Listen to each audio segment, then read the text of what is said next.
So friends, आज हमने जिस फेमस हस्ती को इंटरव्यू के लिए बुलाया है, he is a CEO of Addan Books Publishing. He is a chartered accountant by qualification, best-selling author, famous YouTuber, coach, speaker, trainer. My God, what not? So he is CA Nitin Soni.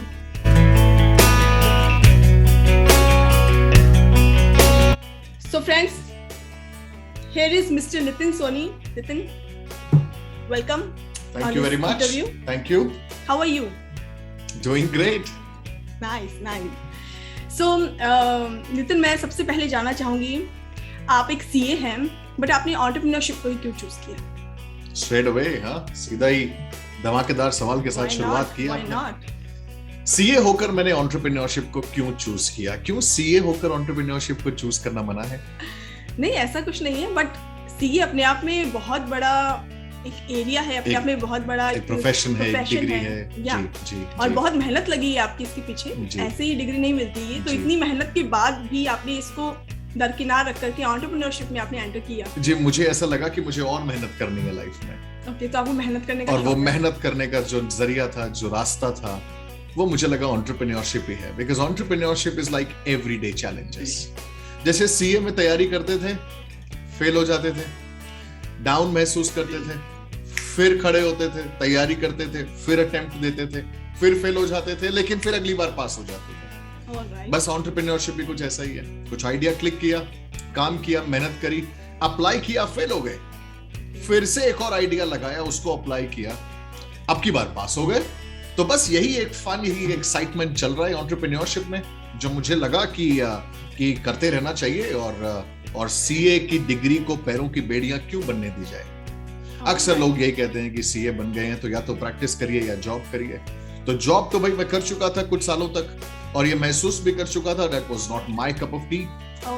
Profession में जाने के लिए बहुत सारे contacts नहीं थे, family का बहुत बड़ा कोई बैकग्राउंड नहीं था जो पके पकाए क्लाइंट्स मुझे मिल जाए, और शायद उस चीज के लिए मैं तैयार भी नहीं था। मुझे लगा कि entrepreneurship is for me, let's get into entrepreneurship, and I thank God that I did. Yes, आपके कई सारे इंटरव्यूज में हमने सुना है कि you did your CA because of your father, so is it true?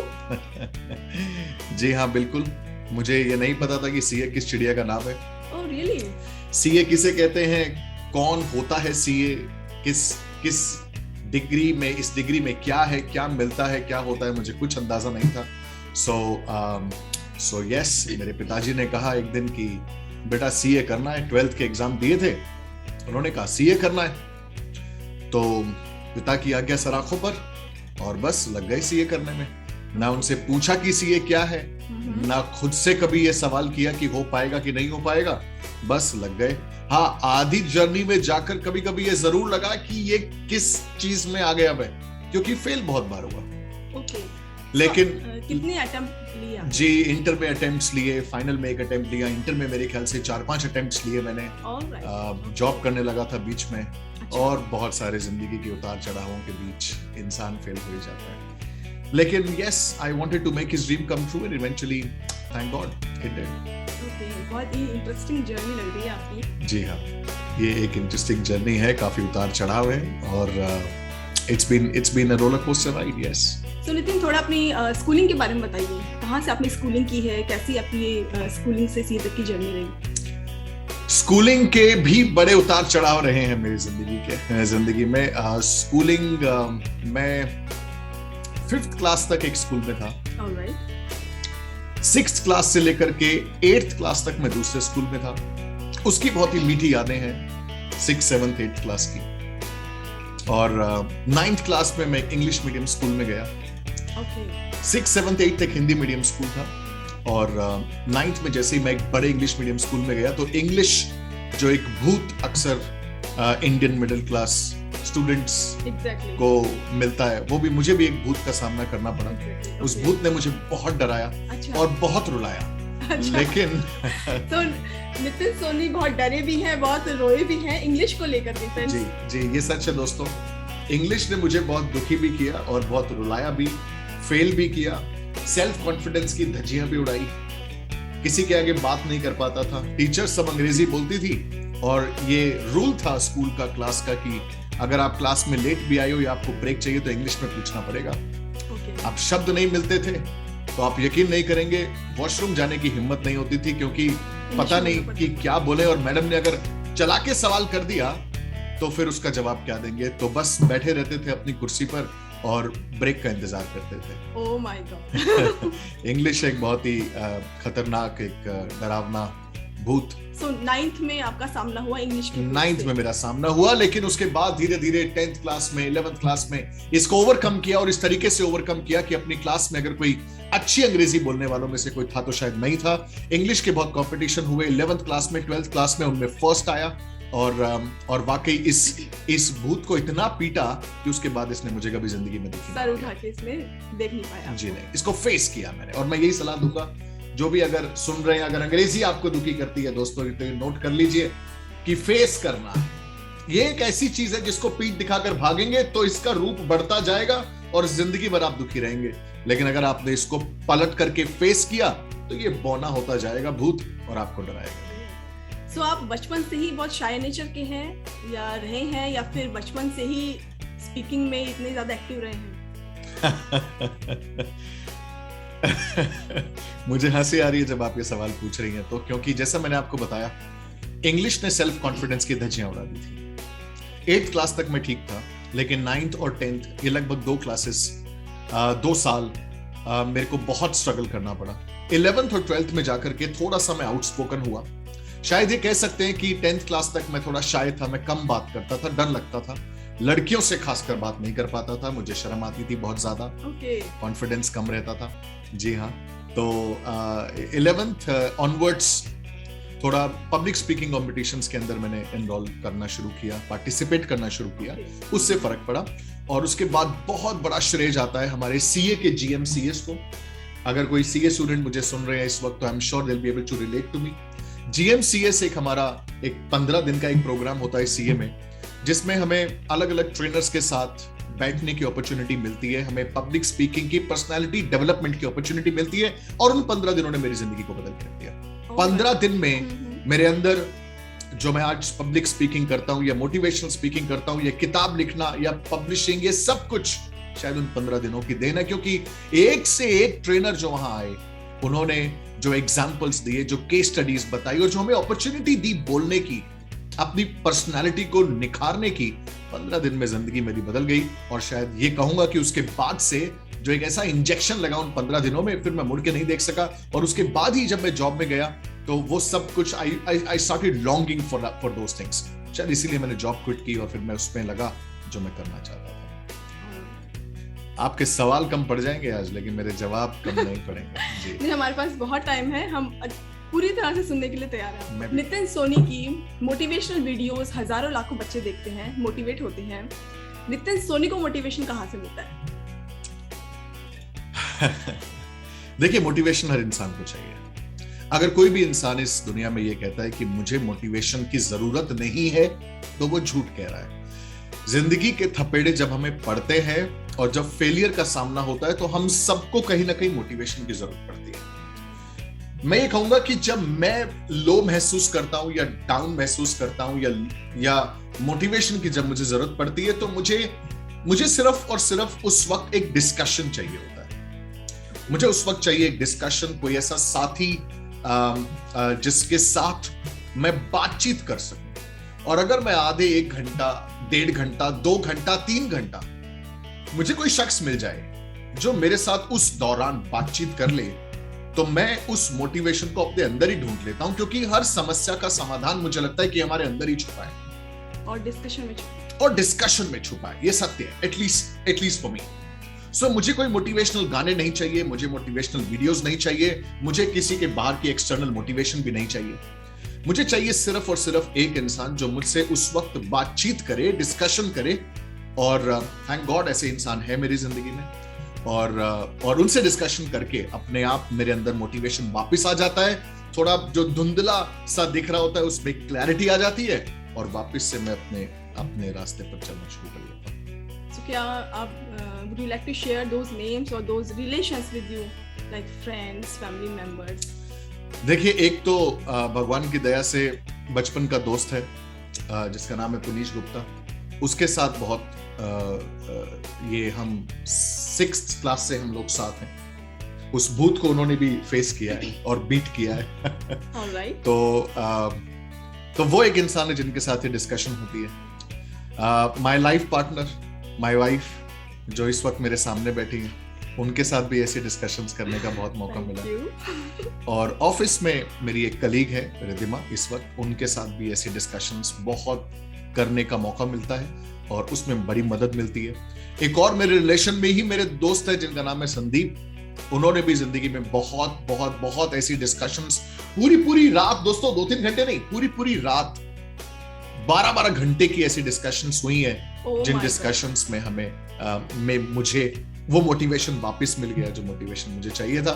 So once again thank God I have those people in my life. So you are very lucky कि I am absolutely lucky, लोग available है। जी बिल्कुल। इसमें पिताजी का और माँ का भरपूर योगदान भी है, क्योंकि जब ये सब नहीं थे, वाइफ नहीं थी, कलीग नहीं थे और मैं खुद कुछ नहीं था, तो शायद माँ और पिताजी से जो डिस्कशंस होते थे वो भी बहुत ही मील के पत्थर साबित हुए।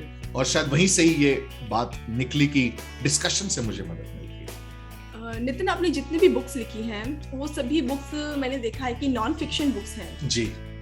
जैसे कि मैं यहाँ देख पा रही हूँ कि आपने आपकी बुक्स जो आई है वो सभी नॉन फिक्शन है, सेल्फ हेल्प बुक्स जिसे हम बोल सकते हैं। सो कभी फिक्शन बुक लिखने का मन में नहीं आया? जी, मन में ही नहीं आया, बल्कि लिखी भी। ऐसा नहीं है कि कहाँ है वो, हमारे तक तो पहुंची नहीं अभी तक। जी, मैं उसे पहुंचा नहीं सका। उसका रीजन ये है कि ये भी एक बड़ी इंटरेस्टिंग कहानी है। जो मेरी पहली किताब थी वो एक फिक्शन, रोमांटिक फिक्शन नॉवल था। ओके, और sounds interesting. Romantic fiction, and that too in front of my wife. Interesting. That needs a lot of guts, by the way. So तो वो एक रोमांटिक फिक्शन नॉवल था जिसे मैंने लिखा, और जब मैंने एक पब्लिशर को अप्रोच किया उसके लिए, तो उस पब्लिशर ने उसमें बहुत कमियां निकाली और इतनी कमियां निकाली कि मुझे ऐसा लगा कि this is just not good for to get published. I mean it was just not cut out to be a published book. Again मैंने ये चीज महसूस करी कि जिंदगी में बार बार ऐसे लोग और ऐसे सर्कमस्टांसेस आए हैं जिन्होंने कॉन्फिडेंस को बहुत चोट पहुंचाई है। और उस वक्त क्योंकि मेरे आसपास कोई राइटर नहीं था, कोई ऑथर नहीं था, कोई पब्लिशर नहीं था, तो वो करेक्ट गाइडेंस नहीं मिल पाई। उसी समय किताबों में इंटरेस्ट डेवलप हुआ। रॉबिन शर्मा की किताबों में, शिव खेड़ा की किताबों में, टोनी रॉबिन्स की किताबें पढ़नी शुरू की, ब्रायन ट्रेसी की किताबें पढ़नी शुरू की। और जब एक तरफ मैं वो किताब लिख करके पब्लिशर को अप्रोच कर रहा था और दूसरी तरफ मेरा इंटरेस्ट नॉन फिक्शन में डेवलप हो रहा था, तब मैंने ये रियलाइज किया कि शायद मैं खुद को एक फिक्शन ऑथर लेबल नहीं करना चाहूंगा। शायद ये उसी वक्त की बात है जब चेतन भगत साहब सरफेस पर आए और उनका फर्स्ट बुक पब्लिश हुआ। तो मुझे ऐसा लगा कि शायद मैं खुद को नहीं चाहूंगा कि I label myself as a romantic fiction novel. मेरा इंटरेस्ट नॉन फिक्शन की तरफ जाता जा रहा था और फिर मैंने नॉन फिक्शन को ही चूज किया एज माई करियर। और इस वक्त जब मैं आपसे बात कर रहा हूं तो कम से कम 10 और किताबों के आइडियाज माइंड में है। It's just that it's not easy to research and to write and to publish, but yes, hopefully I'll publish all of them. So to answer your question, किया था फिक्शन लेकिन कभी पब्लिश नहीं किया। आज भी किसी अलमीरा के किसी दस्तावेजों में वो कागज छुपे पड़े। अकॉर्डिंग टू यू, हमें कभी वो फिक्शन बुक देखने को नहीं मिलेगी, आपकी रोमांटिक स्टोरी देखने को नहीं मिलेगी। So is it inspired by someone else or is it from your story? It is a fiction story. It's a fiction story, just a story, fiction, nothing else. Okay. But yes, that's all I can say. So ये publish होगी या नहीं होगी, आप ही की तरह बहुत सारे आज जब मैं when I help other budding authors write and publish their books, और जब मैं उनसे भी ये स्टोरी शेयर करता हूँ तो उनका भी बहुत ये उत्सुकता है कि आप उसे पब्लिश क्यों नहीं कर देते, अपने नाम से नहीं तो किसी पेन नेम से कर दीजिए। तो देखिए शायद जब उसकी मर्जी होगी तो पब्लिश भी हो जाएगी। Okay. We'll wait for the moment. You never know. So by the way, congratulations, आपकी book super power mindset number 1 bestseller बन गई है। जी, थैंक यू वेरी मच। इसका पूरा का पूरा श्रेय शायद मेरे को-ऑथर्स को जाता है जिन्होंने मेरे साथ इस किताब को super power mindset, there you go, super power mindset किताब को मेरे साथ लिखा। मेरे साथ 11 और को-ऑथर्स इसमें जुड़े हैं जिन्होंने अलग-अलग एरियाज पर कंट्रीब्यूशन दिया। So what is the concept of co-authors? Can you please इस किताब का सिर्फ मैं ऑथर नहीं हूं, मैंने सिर्फ एक चैप्टर लिखा है और बाकी के चैप्टर्स बाकी ऑथर्स ने लिखे हैं। तो हम 12 एक्सपर्ट्स ने साथ मिलकर के ये किताब लिखी है और सबने एक चैप्टर कंट्रीब्यूट किया है और उन सब को हमने एक सूत्र में पिरोया है जिसका नाम है माइंडसेट। तो चाहे आपको सक्सेस चाहिए एंटरप्रेन्योरशिप में या आपको चाहिए अपनी लाइफ में, रिलेशनशिप्स में, मनी में, करियर में, इन सभी चीजों के लिए आपके माइंडसेट का ठीक होना जरूरी है। Success is about 70% mindset and 30% mechanics. तो ये 70% क्या है और इसे हम कैसे ठीक कर सकते हैं, how we can achieve success. So Nitin, आपकी लाइफ का कोई ऐसा फेज है जिसे कि आप दोबारा से जीना चाहेंगे? देखिए, बहुत सारे ऐसे फेजेस हैं जिसे इंसान दोबारा जीना चाहता है, लेकिन शायद भगवान ने ये बहुत अच्छी चीज करी है कि हमारे दिमाग में मेमोरी नाम की एक जगह उन्होंने रख दी है। तो जिंदगी में जो भी अच्छे या बुरे एक्सपीरियंसेस हैं वो हमारी मेमोरी की तरह हमारे दिमाग में सेव है। तो शायद जरूरत नहीं है उन्हें दोबारा जीने की, क्योंकि आप अपनी आंखें बंद करके उन मेमोरीज को 1 सेकंड में रिलीव कर सकते हैं। तो वापिस क्या जाना, शायद और अच्छी मेमोरीज आगे वेट कर रही हो। मैं आगे देखना पसंद करता हूँ। लाइफ का कोई ऐसा फेज, ऐसा कोई पड़ाव जिसे कि आप बदलना चाहें? जी बिल्कुल नहीं, मैं शायद किसी लाइफ के पड़ाव को बदलना नहीं चाहूंगा, क्योंकि हर एक पड़ाव ने, हर एक अच्छे या बुरे एक्सपीरियंस ने मुझे बहुत कुछ सिखाया और मैं वो लर्निंग अपनी लाइफ से ले जाने नहीं देना चाहता। वो अच्छी है या बुरी, उसने मुझे वो बनाया जो मैं आज हूं और मैं उसके लिए शुक्रगुजार हूं। बुक्स हमारे लिए क्यों जरूरी है, इतनी इंपॉर्टेंस क्यों है बुक्स की? हालांकि ये बहुत सीधी क्वेश्चन है, मतलब ये बहुत एक नॉर्मल सा क्वेश्चन है, बट मैं आपके व्यूज जानना चाहूंगी, बुक्स हमारे लिए क्यों जरूरी है? देखिए, बुक्स हमारे लिए इसलिए जरूरी है क्योंकि इन किताबों में ऐसे बहुत से शख्स, ऐसे बहुत से इंसान, those who have walked on this earth, जिनके बहुत अमेजिंग एक्सपीरियंसेस है, लर्निंग्स है, बड़े से बड़े दिमाग जिसे मैं कहूंगा, जिन्होंने बड़े से बड़े काम किए, बड़े से बड़ी सोच रखी। थैंकफुली उन्होंने उस सबको एक किताब के अंदर कैद करके उसे पब्लिश कर दिया। तो क्या ये बहुत जबरदस्त अपॉर्चुनिटी नहीं है हमारे लिए कि अगर आज मैं ये समझना चाहूं कि महात्मा गांधी कैसे सोचते थे, तो मैं उनकी किताब खोलूं और उसको पढ़ना चालू करूं? मुझे ये समझना हो कि अटल बिहारी वाजपेयी साहब कैसा सोचते थे, तो उनकी कविताएं पढ़ना शुरू करूं?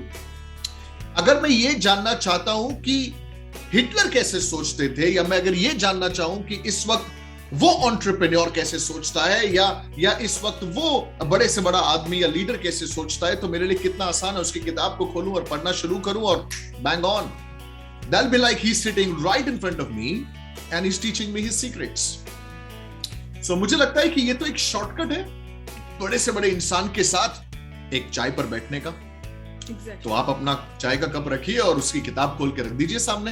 अब देखिए वो शख्स आपके सामने मौजूद है, और ये बात ध्यान रखिए, अगर कोई किताब लिखता है तो उसमें अपना बेस्ट देता है, वो अपना बेस्ट देता है। एक किताब है, तो इसीलिए मुझे लगता है कि किताबों से बेहतर कुछ नहीं है। किताबों में जो ज्ञान है और जो बातें हैं वो आपकी जिंदगी बना सकती है। Exactly. Very thoughtful. So Nitin, your company Adyan Books, this is one of the leading publishing house. So ऐसी क्या बात है आपकी टीम में, मैं बोलना चाहूंगी टीम में, because this is all team work, कि आप स्टेप बाय स्टेप एक नए कीर्तिमान स्थापित किए जा रहे हैं? टीम में क्या खास बात है? शायद टीम मुझसे बहुत प्यार करती है और मैं टीम से बहुत प्यार करता हूं, और हम दोनों हमारे काम से बहुत प्यार करते हैं। और जब हम अपने काम से प्यार करते हैं तो वो हमारे जो हम आउटपुट देते हैं, जो हम काम करते हैं, उसमें रिफ्लेक्ट करता है। जब हम अपने क्लाइंट से बात करते हैं तो रिफ्लेक्ट करता है। बारिंग एक्सेप्शंस, ऐसे लोग भी हैं जो भगवान राम को नहीं चाहते, तो मैं तो फिर भी इंसान हूं।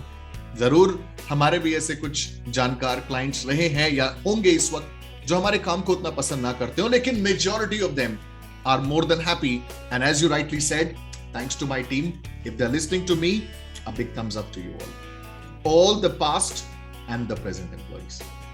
Exactly.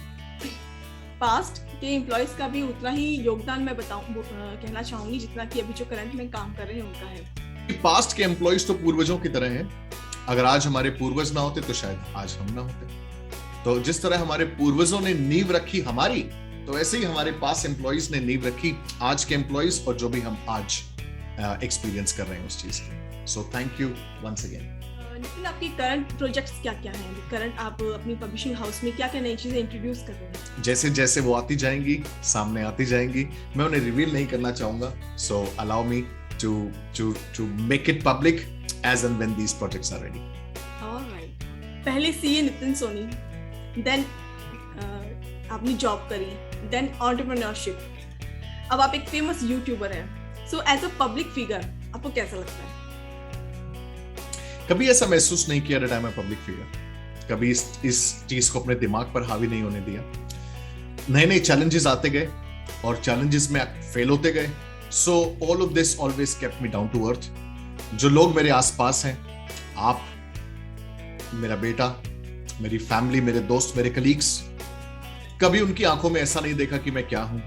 उसमें सिर्फ एक दोस्त, एक साथी और एक बहुत ही नॉर्मल और बहुत ही डाउन टू अर्थ सा एक एटमॉस्फेयर है। तो कभी ऐसा दिमाग में नहीं, कुछ भी ऐसा कभी नहीं आया कि ऑथर हैं या बहुत लोग पसंद करते हैं या वीडियोस हैं या यूट्यूबर हैं, या ऐसा कभी दिमाग में नहीं आया। I think I am just plain lucky that I got the opportunity to serve people. That's it. So Nitin, entrepreneurship के अंदर टीम का बहुत बड़ा रोल होता है। तो टीम के बीच में बॉन्डिंग बनाने के लिए, टीम के साथ एक कंपैटिबिलिटी बनाने के लिए कुछ टिप्स देना चाहेंगे? क्या करना चाहिए? आप क्या करते हैं? मुझे लगता है कि आप जो भी करना चाहते हैं अकेले नहीं कर सकते। उसके लिए आपको चाहिए टीम। और अगर आप और आपकी टीम एक हैं, तो 1 और 1 11। तो बस आपको अपनी टीम में अपना ही अक्स देखना है। आपको उसका दुख खुद महसूस होना चाहिए, उसका दर्द महसूस होना चाहिए, उसकी खुशी सेलिब्रेट करनी चाहिए। तो अगर आप अपनी टीम में खुद को देखते हैं और आपकी टीम आप में खुद को देखती है, तो आप समझ सकते हैं कि आला कॉम्बिनेशन है। ओके। तो मेरे ख्याल से बस यही मेरी सलाह है। अगर आपकी टीम है या अगर कोई सुन रहे हैं जिनकी जो टीम के साथ काम करते हैं, टीम एक ऐसा शब्द है, ऐसे लोग हैं जो आपको ऊंचाइयों तक पहुंचा सकते हैं, लेकिन तभी जब आप उनमें खुद को देखें और वो आप में खुद को देखें और आप एक हो, तभी संभव है। तो आपको कैसा लगता है? मतलब घर में भी आप एक शख्स को देखते हैं, फिर ऑफिस जाते हैं वहां पर भी उसी सेम शख्स को देखेंगे, कैसा लगता है? मतलब घर में भी वही है, ऑफिस में भी वही हेड है, देन कैसा एक्सपीरियंस रहता है? You mean my wife? Yeah. Okay. Yeah, you mean you? Yes. अच्छा लगता है अगर आपका लाइफ पार्टनर न सिर्फ घर में आपके साथ हो, बल्कि आपके काम में भी आपके साथ हो, तो ये सोने पर सुहागा है। और ये मुझे लगता है कि इंडिया में आज भी बहुत कम ऐसे लोग हैं जो इस सुख का आनंद उठा पाते हैं कि उनका लाइफ पार्टनर, बेशक male female, like for me you, for you me, साथ होना ये एक बहुत बड़ा एक ब्लेसिंग है और ये बहुत ही अमेजिंग फीलिंग है। सो यू मीन आप इसे एज अ प्लस पॉइंट मान रहे हैं? ये प्लस पॉइंट ही है, ये नेगेटिव हो ही नहीं सकता, ये प्लस पॉइंट ही है। क्योंकि अदरवाइज मैं आपको एग्जांपल देता हूं, ऑफिस में काम करके आया आदमी, बीवी है घर में, वो थक करके क्या टेंशन लेकर के किस परेशानियों के साथ आ रहा है, वो बीवी को कभी समझ नहीं आ सकता। और अगर बीवी घर पे 10,000 परेशानियां झेल रही है, तो वो जो ऑफिस से आ रहा है उसको कभी समझ नहीं आ सकता। लेकिन अगर दोनों कामों में एक दूसरे के साथ हैं, तो एक दूसरे का पर्सपेक्टिव समझ सकते हैं और जो रिश्ता है वो बहुत गहरा हो जाता है। तो इसलिए जरूरी है कि वो साथ हो, घर में भी और घर के बाहर। तो आपके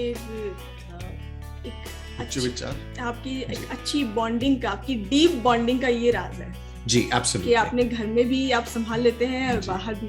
जी बिल्कुल, जी बिल्कुल, हम एक दूसरे को दोनों संभालते हैं, and I am sure you can vouch for it. जी। Alright, which one is your favorite book? Wow, that's a tough question. Which one is my favorite book? चलिए इसका जवाब देता हूं। मैं सीए फाइनल में था। हमारे एक टीचर हैं दीपक गुप्ता साहब, उनसे मैं इनडायरेक्ट टैक्स की कोचिंग लिया करता था। और उनका एक अपना अलग ही अंदाज है, वो शेर व शायरी में विश्वास रखते हैं और एक फ्लेवर देते हैं स्टूडेंट्स को। उस दौरान उन्होंने अपनी क्लासेस में कुछ पंक्तियां पढ़ी एक ऐसी किताब की जो मुझे उससे पहले नहीं पता था कि एग्जिस्ट करती है, और मुझे कुछ ज्यादा नॉलेज नहीं थी। और उस किताब का नाम है हरिवंश राय बच्चन जी के द्वारा लिखी हुई किताब मधुशाला। जी, We have Madhushala. We do have मधुशाला। तो दीपक गुप्ता साहब ने, जी मिलना मुश्किल है उसका, तो दीपक गुप्ता साहब ने उसकी पंक्तियां पढ़ते थे क्लासेस में। ओके।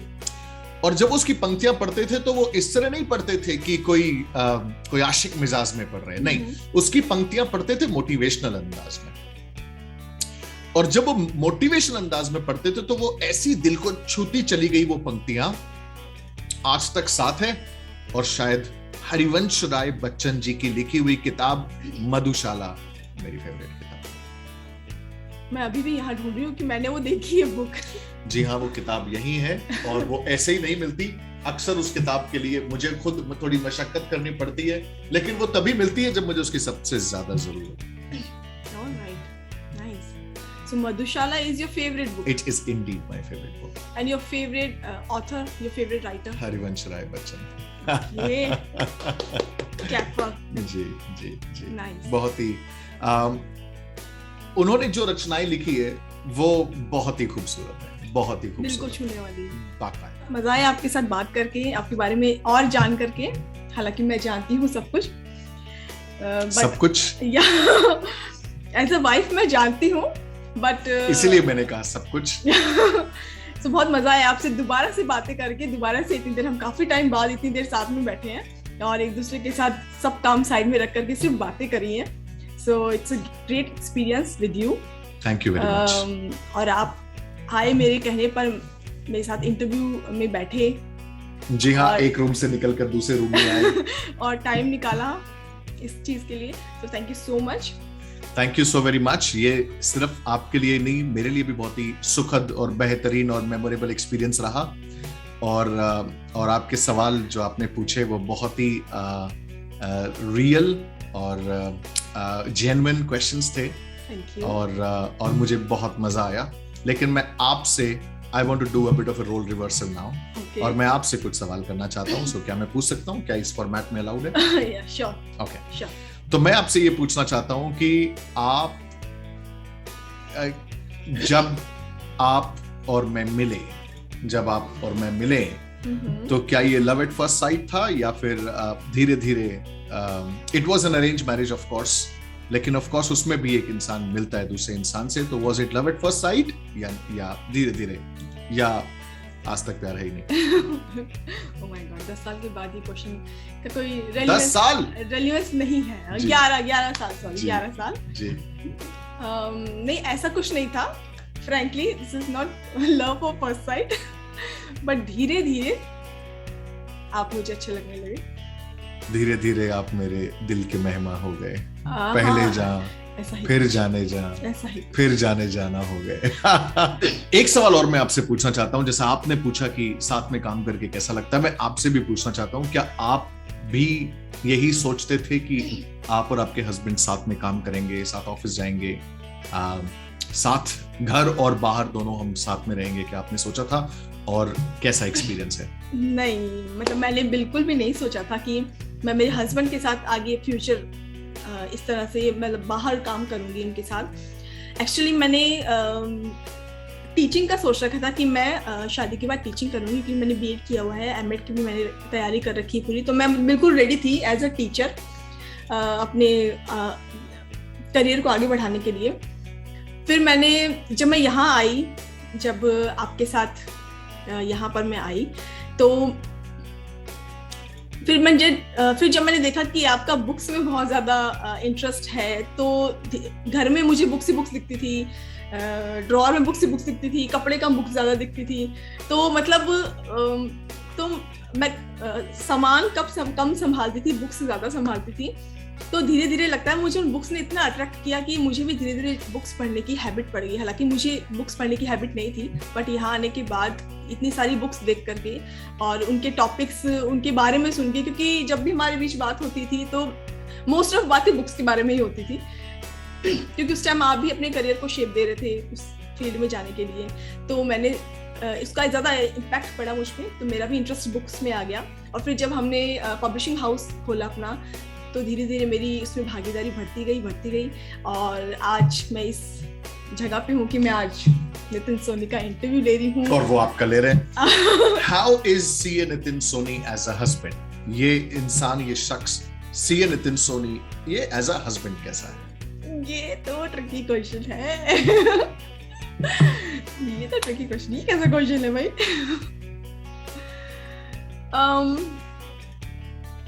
आप में मुझे हस्बैंड कम फ्रेंड ज्यादा दिखता है, क्योंकि you are the only person जिससे मैं अपनी सारी बातें शेयर करती हूँ, जो कि एक फ्रेंड के साथ रिलेशन होता है। मतलब जो मुझे पता है वो नितिन सोनी को पता है और जो मुझे नहीं पता वो भी नितिन सोनी को पता है। So you are the एक मिरर इमेज है हमारे बीच में, तो you are the best. That's it. That's awesome. और क्या आपने कभी सोचा था कि आपको जिंदगी में CA नितिन सोनी का इंटरव्यू करने का मौका मिलेगा? इंटरव्यू तो मैंने जब हम फर्स्ट मीटिंग हुई थी तभी ले लिया था। ये तो सेकंड टाइम, बस वो रिकॉर्डेड नहीं था। वो रिकॉर्डेड नहीं थी, ये सेकंड टाइम है। और जो आपने मेरी धज्जियां उड़ाई थी उस इंटरव्यू में, चलिए अच्छा हुआ कि वो रिकॉर्डेड नहीं था। Come on. वरना मैं फिर से वो वेस को याद करके मुझे पसीने आ रहे हैं। चलिए, otherwise how was this experience? I mean for you, क्या आपको भी अच्छा लगा ये discussion? Completely fun field, it's completely I enjoyed thoroughly. बहुत मजा आया आपसे बात करके, और इस तरह से बैठ के और इस तरह से कैजुअल बातें करके ज्यादा मजा आया। और फ्यूचर प्लान्स आपने बताए नहीं है, आप बोल रहे हो मैं रिवील करूंगा, तो लेट्स सी, देखते हैं धीरे धीरे जरूर। Any last words if you want to say to our audience और आवर लिसनर्स? लास्ट तो नहीं कहूंगा क्योंकि अभी बहुत कुछ कहना है, so these are not going to be my last words. Exactly. मैं ये जरूर कहना चाहूंगा कि it is important that you enjoy all the challenges of your life.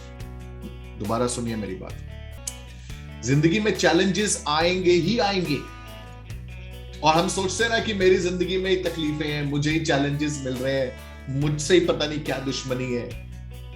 ऐसा कुछ नहीं है, चैलेंजेस सबकी जिंदगी में आते हैं। कुछ लोग उन चैलेंजेस को पकड़ के खूब रोना रोते हैं, और कुछ इंसान हर एक उस चैलेंज से कुछ सीखता है, उस चैलेंज को बीट करता है और आगे बढ़ता है। चैलेंजेस से सीखने की कोशिश करिए, हर एक चैलेंज आपकी जिंदगी में आपको कुछ सिखाने आया है। अगर जितना ज्यादा आप अपने चैलेंजेस को स्वीकार करते जाएंगे, एक्सेप्ट करते जाएंगे खुले दिल के साथ, उतना जिंदगी में आगे बढ़ते जाएंगे। यही मैं कहना चाहता हूँ। Very nice. Thank you so much for your valuable words and valuable. Thank you very much Shalini जी, बहुत ही खुशी हुई मुझे आज इस इंटरव्यू का पार्ट बनके, और मुझे अच्छा लगा। उम्मीद करता हूँ कि हम फिर ऐसी कभी और डिस्कशन का पार्ट बनेंगे। But thank you so very much, it was a pleasure talking to you.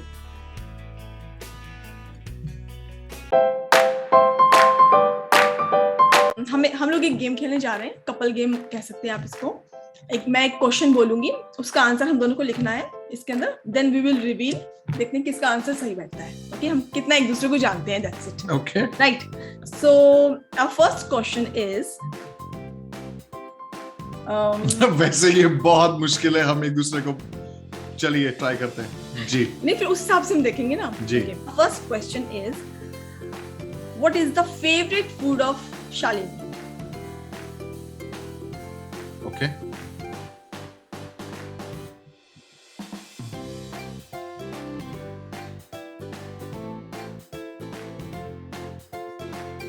Done?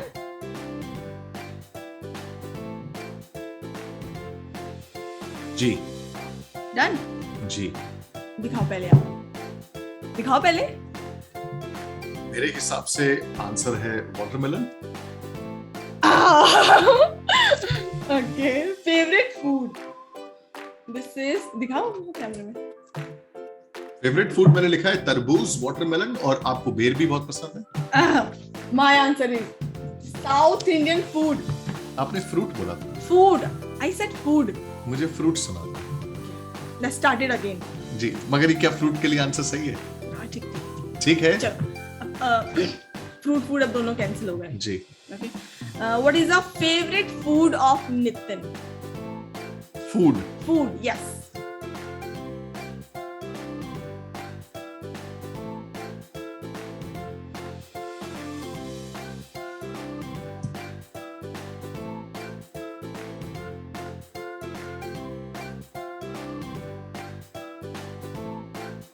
Done?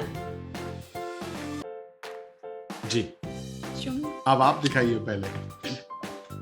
Any item of paneer. Okay, my answer is oats and fruits in the morning and omelette. नया। So next question is, who is the favorite hero of Nitin Soni? Hero. Yes. My favorite hero.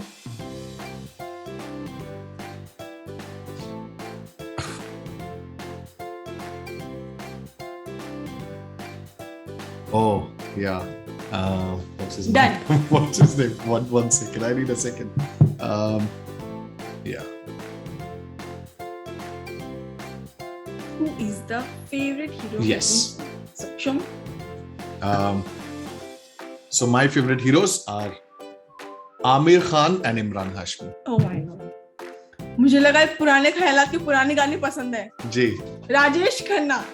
जी हाँ, राजेश खन्ना साहब भी मुझे बहुत बहुत बहुत पसंद है। आपको ये क्वेश्चन क्लियर करना चाहिए था कि एग्जिस्टिंग या पुराने। नहीं, ऐसे थोड़ी होता है। जो फेवरेट है वो है ना, मधुशाला पसंद है तो है ना। जी जी जी, राजेश खन्ना साहब मुझे बहुत बहुत बहुत ज्यादा पसंद है और पसंद I got a point. Ji. Okay. So our next question is,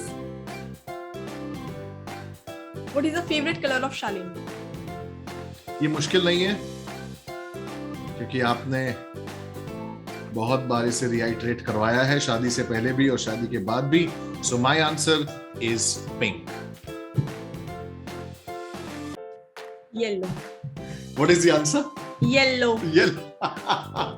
ये देखिए, आपकी जो चॉइसेस है वो बदलती जा रही है। किसी लेडी का अगर हमें कलर नहीं पता है तो हम पिंक चिपका देंगे। पिंक तो होगा ही होगा। ऐसा नहीं है। Next question. ओह गॉड, ऐसा अभी तक एक भी आंसर सही नहीं है। Good differences and I like it. Yes.